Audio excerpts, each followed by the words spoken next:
आखिर क्या कारण था कि श्री कृष्ण को एकलव्य का वध छल से करना पड़ा। आज हम आपको महाभारत के ऐसे पात्र के बारे में बताने जा रहे हैं जिसको निरंतर किसी भी परिस्थिति में सीखने की लालसा, त्याग, समर्पण, वीरता और कभी न हार मानने वाले महानतम व्यक्तित्व के रूप में सदियों से याद किया जाता है। तो चलिए दोस्तों, आज जानते हैं उस महान व्यक्तित्व एकलव्य के बारे में जिसके संपूर्ण जीवन में उसके साथ अनेक बार छल किया गया। यहाँ तक कि एकलव्य की मृत्यु भी छल से किया गया था। एकलव्य निषाद राजा हिरण्यधनु और माता सुलेखा के पुत्र थे। लेकिन हरिवंश पुराण में एकलव्य के जन्म पर एक और तथ्य सामने आता है कि एकलव्य श्री कृष्ण के चाचा के पुत्र थे। ब्राह्मणों के अनुसार एकलव्य के कुंडली में दोष होने के कारण श्री कृष्ण के कहने पर एकलव्य को श्रृंगवेरपुर के निषाद राजा हिरण्यधनु को सौंप दिया गया था। एकलव्य के बचपन का नाम अभिधुम्न था, जिसे अभय नाम से भी पुकारा जाता था। अब जानते हैं एकलव्य का वध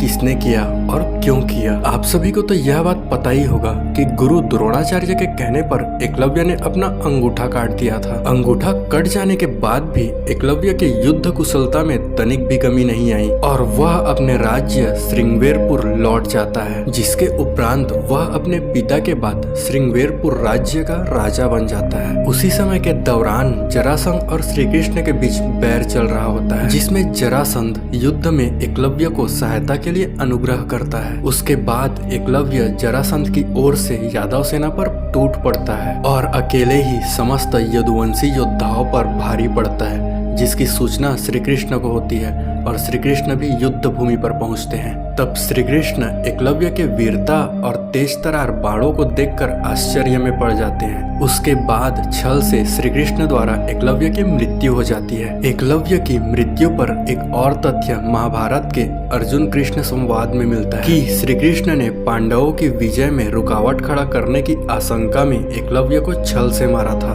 क्योंकि उस समय एकलव्य जरासंध के पक्ष में थे और निश्चय था कि वह महाभारत के भीषण युद्ध में कौरवों की ओर से लड़ते।